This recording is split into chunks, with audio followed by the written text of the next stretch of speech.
خبر شامل کریں گے لاہور سے۔ نور المصطفیٰ نورانی کی رپورٹ کے مطابق جماعت جلالیہ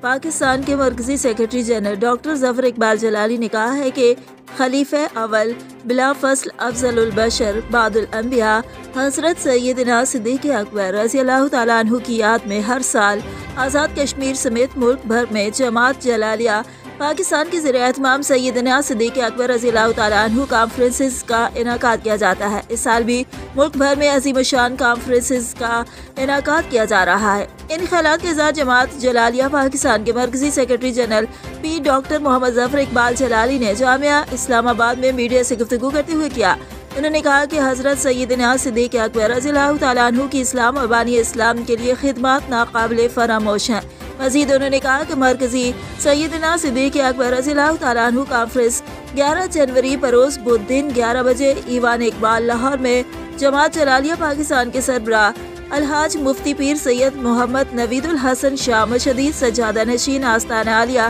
بکی شریف کی زیر صدارت منعقد ہو رہی ہے، جس میں آستانہ عالیہ ثانی لاسانی شرکپور شریف کے سجادہ نشین میاں ولید احمد جواد شرکپوری، آستانہ عالیہ شیر ربانی شرکپور شریف کے سجادہ نشین میاں ابو بکر شرکپوری، آستانہ عالیہ علی پور سیدہ کے سجادہ نشین پیر سید کرامت علی حسین شاہ، آستانہ عالیہ محدث اعظم پاکستان فیصل آباد کے سجادہ نشین قاضی فیض رسول رضوی، سابق MP میاں جلیل احمد شرکپوری، متحدہ علماء بورڈ پنجاب کے چیئرمین صاحبزادہ حامد رضا رضوی، جامعہ نظامیہ رضویہ لاہور کے شیخ الحدیث علامہ حافظ عبدالستار سعیدی، وزیر برائے مذہبی امور آزاد کشمیر صاحبزادہ حامد رضا سیالکوٹی، اسلامی نظریاتی کونسل پاکستان کے ممبر ڈاکٹر راغب حسین نعیمی، تنظیم المدارس اہل سنت پاکستان کے ناظم اعلیٰ صاحبزادہ عبد المصطفیٰ ہزاروی، مصنف کتب کثیر پیر سائی غلام رسول قاسمی، افسر گودا